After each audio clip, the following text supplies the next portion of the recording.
All right. Now I've already reached where I was um, intending to go. And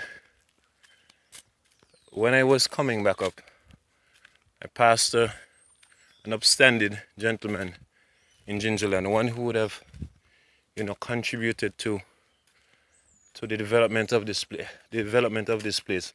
Way in the early age. I would never mention him because he doesn't like accolades. But he one thing about him, he say I'm not perfect, but I'm me good and me bad. But remember me for the good. So I want to ask a question, right? Because I have been talking to, maybe you might say, oh, but Pastor Brown or Alwick Brown or whatever you call me, Brown or Al or Ali, you probably would know. You probably been talking to the wrong people. But guess what?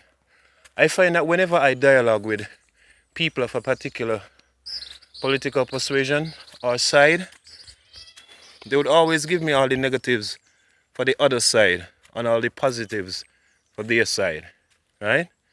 So I would play, I don't want to say devil's advocate, let me say angel's advocate, don't want to say that. And I would ask him, so there's no areas of weakness in your political party that you think needs improvement? And they would quickly dismiss it with maybe a sentence or 3 words and then go back and lash in the other party.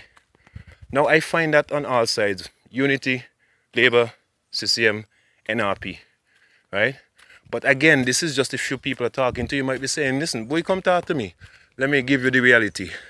But why is it that people can't give you the strengths and the weakness of their political parties?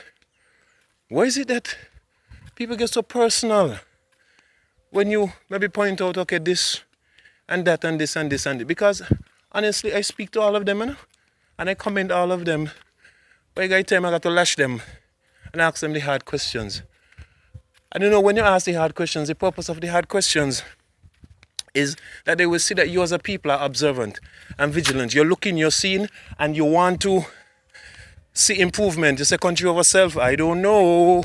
You want to see improvement in your country, and so you're bigging them up for the good that they do, because you also don't want to be the type of person that just keep looking for all the wrong you could find and you never, point out no good. Like a one-sided critic. You can't manage them kind of people. When they're done with you and think you can't even take up your face off, you go on your face for the press. But what you want to do is to give the good and the bad. And so this is where we need improvement. This is where we could do better. This is what we have done so far. This is what that party have done. Because honestly, I need to do some kind of comparison. But based on what I'm getting from persons, it's very hard.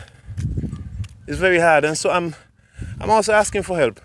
How could I get some history on Nevis in relation to all these parties? I may be saying it as well. Because I want to do my own comparison. I want to do what you call eagle view, a 360-degree view of our country, our federation. I don't know about nobody else, I deal with where I'm from. St. Kitts and Nevis.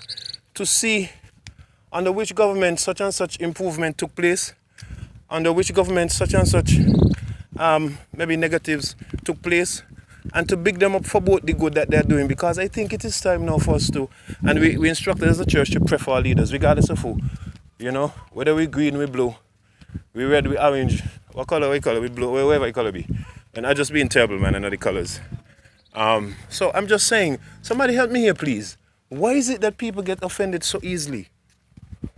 I could say, well, let me use me, right? For years, I know a family voted for Labour. And when people approach me and ask me about it, right? I said to them, yeah, that's why the family thing be one side, but you got another side which was spam. And I would point out about the good and the bad. I mean, I have no time for be defensive or defending or what. Oh, hold on, man. But when me say the good or bad, they're going to make me eat any less. And if it is the fear of victimization, let me tell you this right now.